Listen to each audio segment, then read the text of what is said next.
Bismillahirrahmanirrahim. Assalamualaikum warahmatullahi wabarakatuh.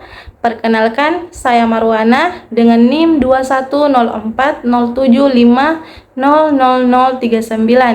Pada kesempatan kali ini, saya akan menyimpulkan materi pada pertemuan 6 terkait hakikat keterampilan menulis fiksi atau puisi. Adapun materi yang pertama yaitu terkait apresiasi dan kreasi sastra anak. Hakikat sastra anak. Sastra anak meliputi semua jenis penulisan kreatif dan imajinatif yang khusus untuk dibaca dan menghibur anak-anak. Sastra anak-anak bukan dibatasi oleh siapa pengarangnya, melainkan untuk siapa karya itu diciptakan. Sastra anak ini berisikan cerita yang mencerminkan perasaan anak-anak, pengalaman anak-anak, serta dapat dipahami dan dinikmati oleh anak-anak sesuai dengan pengetahuan anak-anak. Dan sastra anak-anak menempatkan anak-anak sebagai fokusnya. Apresiasi sastra reseptif adalah penghargaan, penilaian, dan pengertian terhadap karya sastra anak-anak, baik yang berbentuk puisi maupun prosa, yang dapat dilakukan dengan cara membaca, mendengarkan, dan menyaksikan pementasan drama. Adapun apresiasi sastra ekspresif atau produktif, apresiasi karya sastra yang menekankan pada proses kreatif dan penciptaan. Apresiasi sastra secara produktif tidak mungkin terwujud tanpa diberikan pengajaran menulis, khususnya menulis kreatif di sekolah dasar.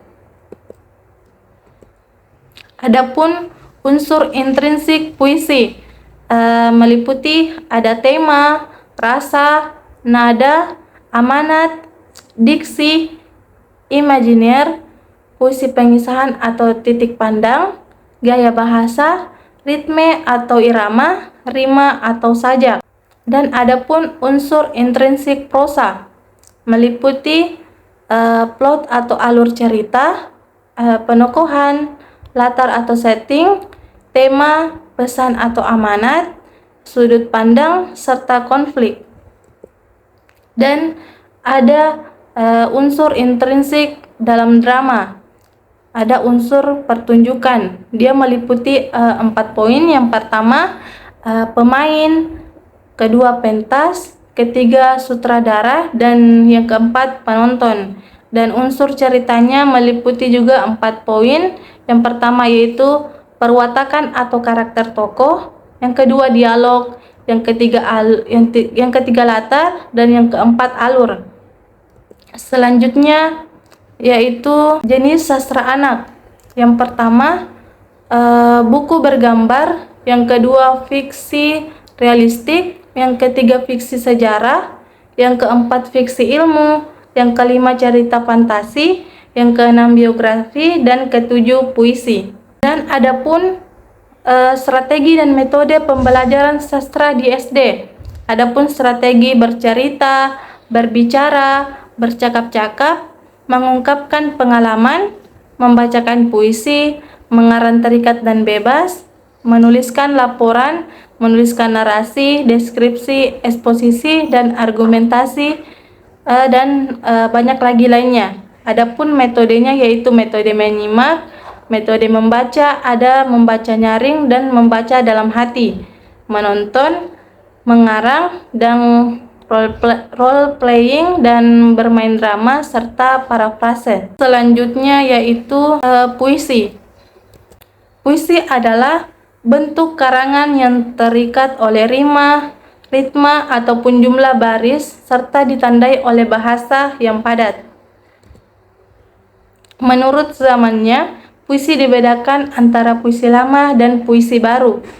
Puisi lama adalah puisi yang terikat oleh aturan-aturan yang ada di dalamnya, yaitu jumlah kata dalam satu baris, jumlah baris dalam satu bait, ada persajakan atau rima, banyak suku kata tiap baris, dan irama. Adapun ciri pada puisi lama yaitu merupakan puisi rakyat yang tak dikenal nama pengarangnya, Dan yang kedua, disampaikan lewat mulut ke mulut, jadi merupakan sastra lisan. Yang ketiga yaitu sangat terikat oleh aturan-aturan seperti jumlah baris, tiap bait, jumlah suku kata maupun rima. Yang termasuk puisi lama yakni matra, pantun, karmina, seloka, gurindam, syair, dan talibun. Selanjutnya yaitu puisi baru. Puisi baru bentuknya lebih bebas daripada puisi lama, baik dalam segi jumlah baris, suku kata maupun rima. Adapun ciri-ciri pada puisi baru yaitu bentuknya rapi dan simetris. Yang kedua, mempunyai persajakan akhir yang teratur dan banyak mempergunakan pola sajak pantun dan syair meskipun ada pola yang lain. Selanjutnya, sebagian besar puisi 4 seuntai. Tiap-tiap barisnya atas sebuah gatra atau kesatuan sintaksis, dan selanjutnya itu tiap gatranya terdiri atas 2 kata atau sebagian besar 4-5 suku kata. Jenis-jenis puisi baru. Menurut isinya, puisi dibedakan atas puisi balada, himne, puisi ode, puisi epigram, dan puisi romance, dan puisi elegi, puisi satire. Dan adapun macam-macam puisi baru dilihat dari bentuknya. Yang pertama itu distikon, yang kedua tersina, yang ketiga kuatrain, yang keempat kuin, dan ada sektet, ada septime, oktav atau stansa, dan soneta.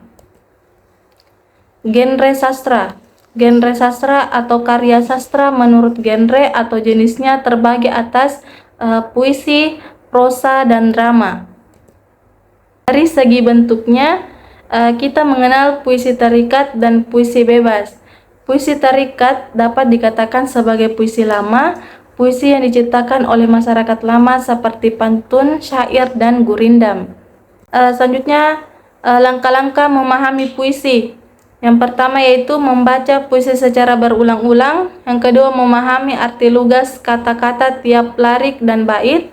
Yang ketiga, menambahkan kata-kata untuk memperjelas hubungan makna kata dalam larit dan bait. Dan yang keempat, memahami makna simbolik atau konotatif. Dan yang kelima, memparafrase tiap bait.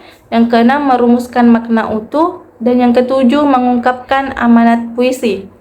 Adapun jenis puisi yang dilihat dari segi pengungkapan maknanya, yaitu puisi yang transparan dan puisi diapan. Dan jenis puisi yang dilihat dari segi ragam penulisannya, puisi dapat dikelompokkan antara puisi naratif dan puisi deskriptif. Sekian dari saya. Wassalamualaikum warahmatullahi wabarakatuh.